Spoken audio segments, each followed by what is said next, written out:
We're ready to finish our worksheet now for the p-values. Here we're going to do t-tests. I had some errors on the worksheet that I've fixed magically between videos. So the values are a little bit different than they were before. I'll fix the handout before it even appears on Canvas, so you would have never known if I didn't write in with my hand here these handwritten values here. S is 6 and mu is 19. I originally had sigma there, but this is a t-test, so again, remember, with a t-test you do not know sigma. You can only know the sample standard deviation. Okay, so that's the reason for the change there. And then I made these values a little bit, I made mu naught, those values a little bit more reasonable. Anyways, so what we have is we have a sample with 20. The sample mean is 20. We have 32 data points. The sample standard deviation is 6. And then we're trying to figure out whether the mean, the population mean, is equal to 19 or greater than 19. And so again, we have two different tests here. We can do the critical value approach or the p-value approach. Either way, we're going to need to compute our test statistic, t naught. And for example number 6, this is going to be 20, so it's going to be our sample mean minus mu naught, which is 19, over s, which is 6, divided by square root of n, so square root of 32. And it turns out if we plug this into the calculator, we're going to end up with 0.9428. Again, just to go to 4 decimal places. So this is our t value, and that's what we're going to need first. And then for our critical value approach, what we need to do is figure out what are the critical values. So we can either look at our table, which is an absolutely fine method for this. So if you look at the table, so I'm talking about the z table and the t table. If you look up, you just need to remember exactly what value to look up. This is a 5% significance test. The mean is to the right. Okay, so we're looking up t's of 0.05, and we want the positive value. Okay, that's the part that we need to think about.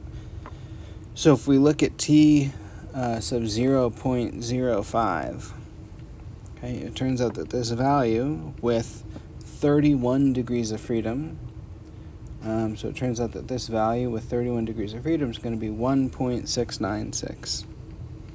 So it's going to be equal to, this is an equal sign. I should probably rewrite that. Okay, so this is really just 1.696. Okay, that's our critical value. So our test statistic that we found was 0.9428. That's going to lie somewhere over here. Okay, so that is not in the rejection region. This is here we failed to reject.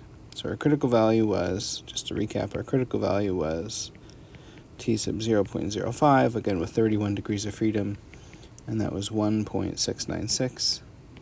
Our actual test statistic, t naught, it was equal to 0.9428. It's a right-tailed test.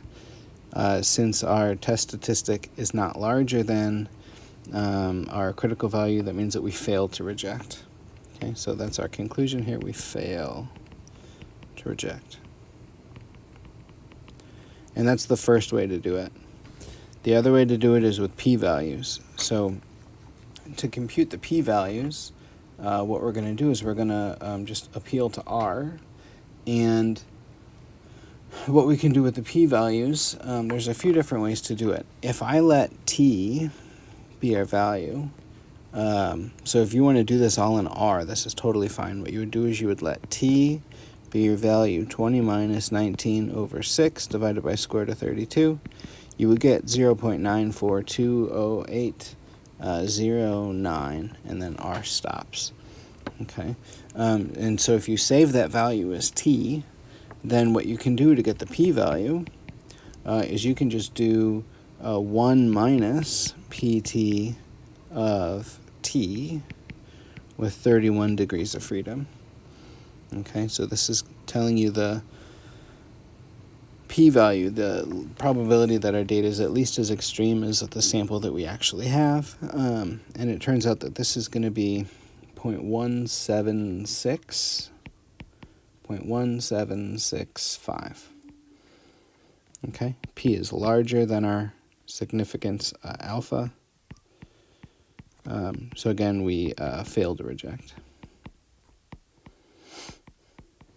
And by the way, if we do this on a calculator, there's no reason why we have to save t like this. We could have also taken this value, this 1 minus pt value, and we could have also computed, let me just add in one other way to do this, you could have also computed just 1 minus pt of our test statistic that we had, 0.9428, 0.9428, and if you do that, you'll get the same thing. Okay, maybe the 10,000th place will be off by 1 or 2 values, but you'll get more or less the same thing. Okay, again, the difference there is just a rounding error. In either case, we fail to reject, and we are done. So for our last example of the worksheet, we have a random sample with a sample mean of 12, 40 data points, standard deviation of 4. We want to check whether the population mean is equal to 14 or not equal to 14, and we're going to use the t-test, again, because we don't know the population standard deviation. So what we're going to do is we're going to mimic what we did before, but we need to keep in mind that this is a two-tailed test. And again, we know it's a two-tailed test because of our alternative hypothesis. If the alternative hypothesis is that mu is not equal to something, it's two-tailed. If the alternative hypothesis is that mu is greater than or less than whatever our value is, then it's a one-tailed test. So here we have to worry about, so just remember what this means, is that we have to worry about, when we worry about our data being more extreme than, so when we worry about a random sample being more extreme than our data, we have to think about more extreme to the left or more extreme to the right. And so we're going to take our 5% significance, and we're going to figure out what are the values where alpha is 0.05, so this is going to be t sub 0.025, and negative t sub 0.025. Okay, those are going to be our critical values.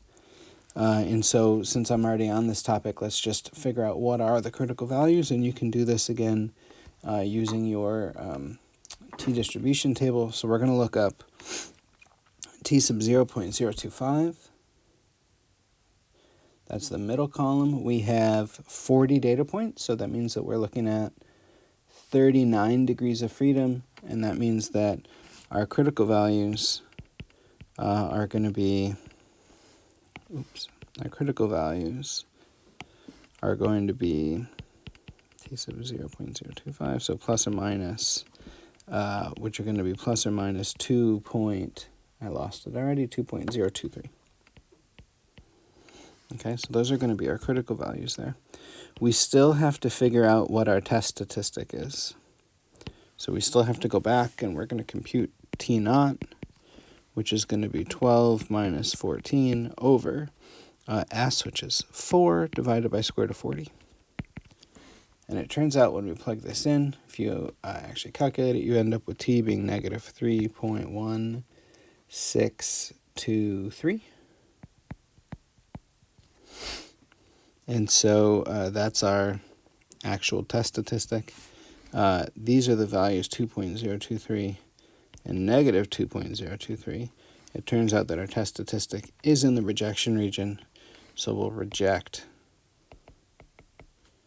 the null hypothesis. Okay, that's our conclusion there. We'll reject the null hypothesis. And again, one more time, just with p-values. So if we do the p-value approach, what we're going to do is we're going to compute our p-value.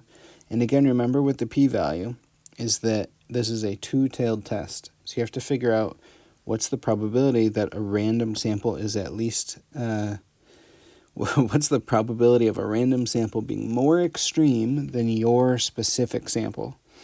And so you have to calculate this probability over here. So from your test statistic over, and likewise from the positive value of the test statistic, right, the other value, just by symmetry. And so what we'll do is we'll take 2 times the cumulative probability up to our test statistic. So that's going to be 2 times PT, because this is a t-test, of, you can either you can either compute this value as t and then take that value, okay, and plug it in, or what you can do is just, again, you might get a few rounding errors. It won't be a big deal, though. You can just take your test statistic, negative 3.1623. It's already negative, so you don't have to change anything. But since we're talking about cumulative probability, you always use the negative value for the two-tailed test. So that's going to be negative 3.1623. And if we compute that p-value, let's see, if we plug that into R, we're going to end up with 0.0030. Okay, and here our p-value is definitely less than alpha, so we reject the null hypothesis. Okay, that is hypothesis testing. I want to point out that the p-value approach is somewhat difficult if you do not have technology available. So the sheet that we have that has our z table and t table on it does not have all the values. It's not like the standard normal distribution where it has many of the values. All it has is the cutoffs, t sub 0.1, t sub 0.05, 0.025, 0.01, and 0.005. It's just got those 5 values. So if you are looking for a p-value using the table, you can't actually get it. All you can say is, you can say it's in a certain range. So what I mean by that is that if you were to look at if you were to look at 3.1623 somewhere on the chart corresponding to 39 degrees of freedom, you know that it's larger than, so your value t sub 0.05, this is just worth writing, I think. So if you have t sub, so here n is 40, our degrees of freedom is 39. If you look at t sub, let me just copy down the chart so we don't have to think about the whole thing here. But for 39 degrees of freedom, 39, you're going to have your values. So t sub 0.1, 0.05, 0.025, 0.01, 0.005. So if you're to look at those values in the column, the column and row corresponding to df equals 39, your row would be, again, if we're looking at 39, this is 1.304, and then 1.685, 2.023, that's the value that we used above, 2.426, and 2.708. So if you have a test statistic that is negative 3.1623, remember that with the t-distribution, you don't look at the cumulative probability, you look at 1 minus the cumulative probability. So really we want positive 3.1623, that's the value that we're looking at. And so 3.1623 is larger than all of those values. And so what that means is that since our value is larger than all those values, our associated p-value must be smaller than all of these probabilities. And indeed it is, right? It's a little bit less than 0.005 because 3.16 is a little bit more than 2.708. So again, if you only have the z-distribution table and the t-distribution table, you can never calculate p-values explicitly. All you can do is give a range for the p-values. But often that's enough. Okay, often that's enough. All right, more.